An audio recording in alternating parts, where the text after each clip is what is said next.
سلام، صوفی هستم. امروز اومدم با جلسه 4 پورتفولیو در معماری.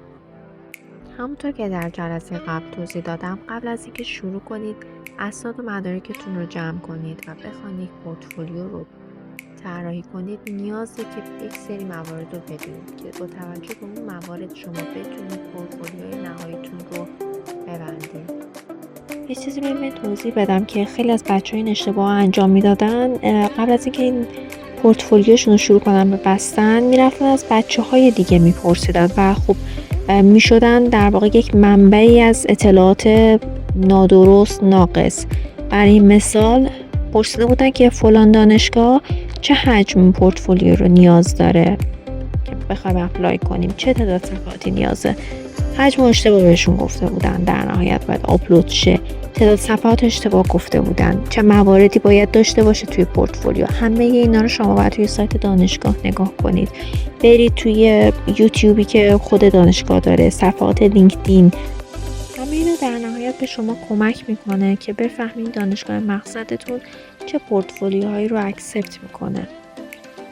خب بریم سراغ چیدمان. همونجور که تو تصویر میبینیم، چیدمانی که انجام میدین باید طوری باشه که چشم شما یا چشم بیننده در گردش باشه. موردی که حتما باید دقت بشه اینه که توی شیتاتون فاصله ها و حاشیه همه به یک اندازه باشن. توی صفحات پورتفولیو ما دو نوع تقسیم بندی داریم. یک تقسیم بندی 1/2 و یک تقسیم بندی 1/3. حالا خود این تقسیم بندی 1/2 اگر بخوایم توضیح بدیم به دو شکل هستش: تقسیم بندی عمودی و تقسیم بندی افقیه. به این صورتی که تقسیم بندی عمودی شما دو تا ستون در کنار همه، مثلا یه قسمت تصویر بزرگتره و یه قسمت دیگه ستونیه که متن در اون قرار داره و کوچکتره. تقسیم بندی دوم که افقیه، به این صورتی که به دو بخش بالا و پایین تقسیم میشه، مثلا یک بخش برای تصاویر بزرگ و یک بخش دیگه برای توضیحات یا تصویر بزرگ شما اون بالا قرار داره و قسمت پایینی به این صورته که ریزدانه های شما قرار میگیره. تقسیم بندی 1/3 به این شکل هستش که یک قسمت درشتانه و قسمت های دیگه اون ریزدانه مثل متن و عکس قرار دارن. خب برای اینکه بتونید پورتفولیو دانشجویی با پورتفولیوی کاری چه تفاوت‌هایی داره، اینه که اول از همه پورتفولیوی دانشجوی شما نیاز به توضیحات بیشتری داره، به خاطر اینکه شما حضور ندارید و پورتفولیوی شماست که داره جای شما صحبت میکنه و قطعا باید توضیحات بیشتری رو اضافه کنید. حالا برای اینکه بدونید این توضیحات رو از کجا باید ایده بگیرین، چی بنویسین، حتما توی سایت آرکترلی نگاه کنید که نمونه هایی رو که نوشته شدن در واقع داستان اون پروژه از کجا شروع شده، روند طراحی و فکر پشت اون پروژه چی بوده.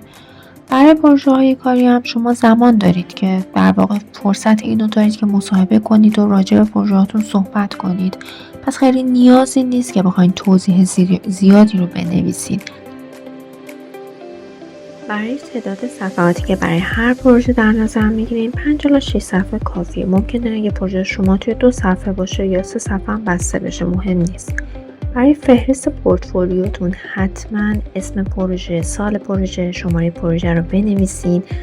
بعد به این شکلی که میبینید من شماره صفحه رو گذاشتم شماره گذاری کنید و اینکه حتما پروژهتون رو ذکر کنید که به صورت آکادمیک بوده یا پروفشنال بوده، یا اینکه پروژه شما گروهی بوده یا شخصی بوده. اگر گروهی بوده حتما اسم همگروهی هاتون رو بنویسین و برای اینکه بدونید توی صفحه اولتون چی باید بنویسین، همون مواردی رو که توی فهرست می‌نویسین رو اضافه کنید توی صفحه اول هر پروژهتون. خیلی ممنون که تا اینجا همراه من بودید. امیدوارم که بتونید از این اطلاعاتی که در اختیارتون قرار دادم نهایت استفاده رو ببرید. خداحافظ.